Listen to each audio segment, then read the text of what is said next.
Assalamualaikum warahmatullahi wabarakatuh. Perkenalkan, nama saya Winnie Dukerani dari Program Studi Pendidikan Guru Sekolah Dasar Universitas Buana Perjuangan Karawang. Di sini saya akan menyampaikan materi tentang kualifikasi dan karakteristik media pembelajaran. Selamat menyaksikan. Terima kasih kepada Bapak Andes Safarandes Asmara SPD MPD selaku dosen pengampu mata kuliah pembelajaran berbasis multimedia. Materi pertama, kita akan membahas apa itu teknologi multimedia menurut ahli.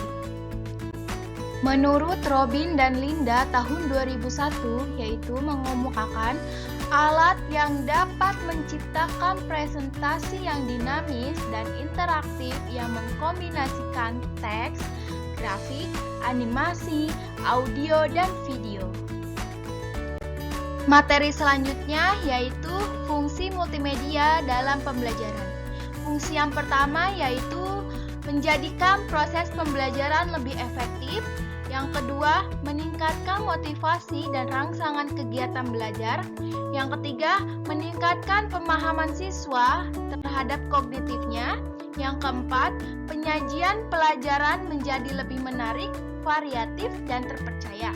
Yang kelima, memudahkan penafsiran data kognitif dan atensi.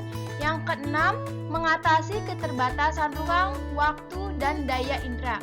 Yang ketujuh, memungkinkan siswa belajar secara mandiri. Yang kedelapan, fungsi kompensatoris membantu siswa yang lemah dalam memahami dan mengingat informasi. Yang kesembilan, memperjelas penyajian materi atau pesan dalam bentuk visual yang jelas sehingga pesan tidak terlalu bersifat verbalistis. Yang kesepuluh, membentuk pengalaman manusia dari sesuatu yang abstrak menjadi sesuatu yang konkret. Selain memiliki fungsi, teknologi multimedia ini memiliki kelebihan. Yang pertama, sistem pembelajaran lebih inovatif dan interaktif. Yang kedua, mampu menimbulkan rasa senang selama PBM berlangsung sehingga akan menambah motivasi siswa. Yang ketiga, mampu menggabungkan antara teks, gambar, audio, musik, animasi gambar, atau video dalam satu kesatuan yang saling mendukung sehingga tercapai tujuan pembelajaran. Yang keempat, media penyimpanan yang relatif gampang dan fleksibel. Yang kelima, membawa objek yang sukar didapat atau berbahaya ke dalam lingkungan belajar. Materi keempat atau materi terakhir, kita akan membahas tentang klasifikasi dan karakteristik media pembelajaran di sekolah dasar. Sebelumnya, kita harus mengetahui terlebih dahulu apa arti dari klasifikasi dan karakteristik. Yang pertama, klasifikasi. Klasifikasi adalah penyusunan bersistem dalam kelompok sehingga pengelompokannya secara kaidah atau standar yang sudah ditetapkan.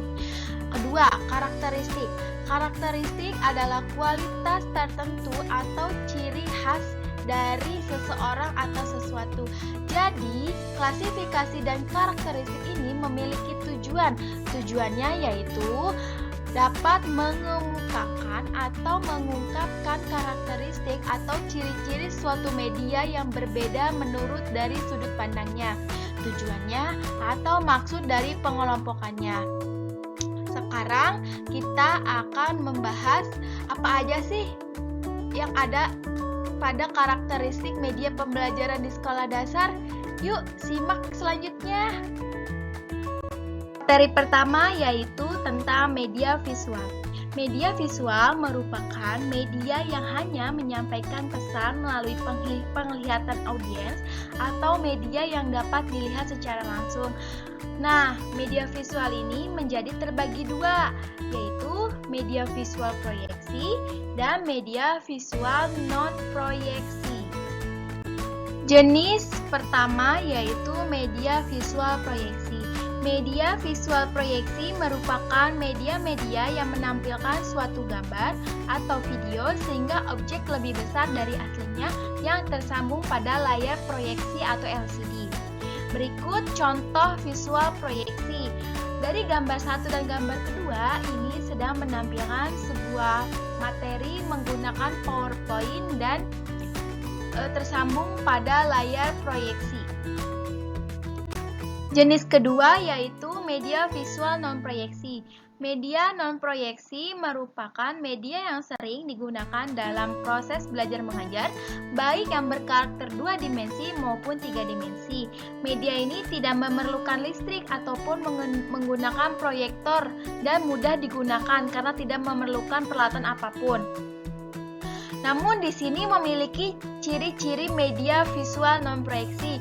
Ciri yang pertama yaitu media 2 dimensi, artinya hanya memiliki ukuran panjang dan lebar saja, sehingga hanya dilihat dari satu arah bagian depannya saja. Yang kedua, media visual diam, artinya pesan yang disampaikan hanya dapat diterima melalui indera mata dengan tidak menunjukkan unsur gerak pada medianya. Berikut contoh visual non-proyeksi. Gambar 1 dan gambar 2 sedang menampilkan sebuah media pembelajaran, yaitu media pembelajaran watercycle dan media pembelajaran tangga pintar. Media ini dapat memudahkan guru untuk menyampaikan sebuah materi kepada peserta didiknya. Materi kedua yaitu tentang media audio. Media audio adalah media yang isi pesannya hanya diterima melalui indera pendengaran. Dengan kata lain, media audio berkaitan dengan indera pendengaran. Berikut merupakan contoh dari media audio, yaitu ada radio, kaset, dan DVD. Selanjutnya yang ketiga yaitu media audiovisual. Media audiovisual adalah media yang mempunyai unsur suara gambar. Jenis media ini mempunyai kemampuan yang lebih baik karena meliputi kedua jenis media, yaitu media audio dan media visual. Contohnya yaitu seorang bayi sedang menonton film kartun di TV. Materi keempat yaitu media grafis. Media grafis adalah media visual yang menyajikan fakta, ide, atau gagasan melalui penyajian kata-kata, kalimat, angka-angka, dan simbol gambar.